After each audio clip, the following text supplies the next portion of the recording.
Nephrologist அப்படி இல்லைன்னா மருத்துவ ரீதியாக கிட்னிக்கு வைத்தியம் பண்ணுற டாக்டர் என்னெல்லாம் பார்க்குறோம் அப்படின்றது தான் நான் இந்த வீடியோவில் சொல்ல போகிறேன்.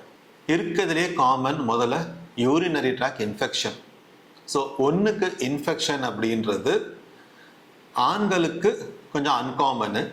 அதே லேடிஸ்க்கு வருஷத்துக்கு ஒரு தடவை இல்லைன்னா 2 தடவைன்ற வரைக்கும் யூரின் இன்ஃபெக்ஷன் வரலாம்.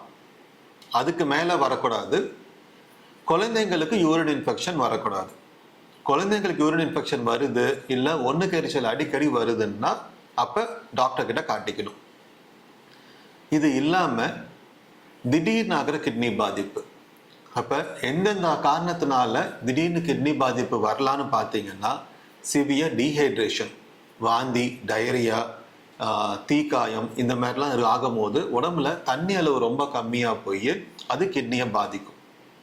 காய்ச்சல், மலேரியா, லெப்டோஸ்பைரோசிஸ், டைஃபஸ் இந்த மாதிரி கிருமி காய்ச்சல்னாலேயுமே கிட்னி பாதிப்பு வரும்.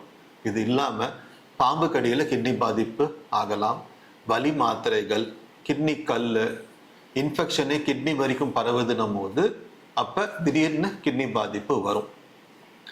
திடீர்னு ஆகிற கிட்னி பாதிப்புக்கு டயாலிசிஸ் தேவைப்பட்டாலுமே 95% கண்டிப்பாக குணம் ஆகிடுவாங்க. ஸோ இவங்களுக்கு தேவைப்படுற டயாலிசிஸ் தற்காலிக டயாலிசிஸ் தான். அடுத்தது chronic kidney disease. Chronic kidney டிசீஸ்னா கிட்னி பாதிப்பு கொஞ்சம் கொஞ்சமாக வருஷக்கணக்காக அதிகமாகிட்டு வருதுன்னு அர்த்தம். சில பேருக்கு 15-20 வருஷமாக கிரியாட்டின் பொறுமையாக அப்படியே கொஞ்சம் கொஞ்சமாக ஏறிட்டு வரும். இது எப்போ 90%க்கு மேலே பாதிப்பாயிடுதோ அப்போ எண்ட் ஸ்டேஜ் கிட்னி டிசீஸ்ன்னு சொல்கிறோம். அப்போ ட்ரீட்மெண்ட் டயாலிசிஸ் தான். ஒன்று டயாலிசிஸ் பண்ணணும், இல்லைன்னா கிட்னி மாற்று சிகிச்சை ரீனல் டிரான்ஸ்பிளான்ட் பண்ணிக்கணும். இது இல்லாமல் நெஃப்ராட்டிக் சிண்ட்ரோம் அப்படின்னு பார்ப்போம். நெஃப்ராட்டிக் சிண்ட்ரோம்ன்றது யூரினில் புரோட்டீன் சத்து, புரதச்சத்து நிறையா லீக் ஆகுதுன்னு அர்த்தம். அப்போ ரத்தத்தில் ஆல்புமின் லெவல் ரொம்ப கம்மியாக இருக்கும். கை கால் மூஞ்சி எல்லாமே வீக்கமாக இருக்கும். இது குழந்தைங்களுக்கு இன்னும் காமன், பெரியவங்களுக்கு கொஞ்சம் கம்மி. இது இல்லாமல் கிட்னி கல் தொந்தரவு. கிட்னி கல்லுன்றது நிறைய நம்ம ஊரில், அதுவும் வெள்ளூர், கிருஷ்ணகிரி, தருமபுரி, சேலம், ஈரோடு பெல்ட்டில் பார்த்தீங்கன்னா ரொம்பவே காமன். 100-10 பேருக்குனாச்சும் கிட்னி கல் இருக்கும்.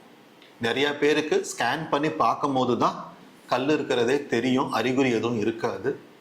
எப்போ கல் கிட்னியிலேருந்து நவுந்து கீழே இறங்க ஆரம்பிக்குதோ அப்போ தான் வலி இல்லைன்னா யூரினில் ரத்தம் மாதிரி வரும்.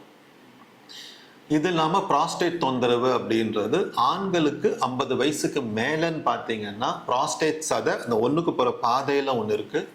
அந்த சதை வீக்கம் ஏற்படும் போது அவங்களுக்கு ஒன்றுக்கு அடிக்கடி போகிறது, அவசரமாக போகணும் போல இருக்கும். ஆனால் போய் நின்னாங்கன்னா தாமதிச்சு போகும், சன்னமாக போகிறது, முடியும் போது சொட்டு சொட்டாக நிற்கிறது.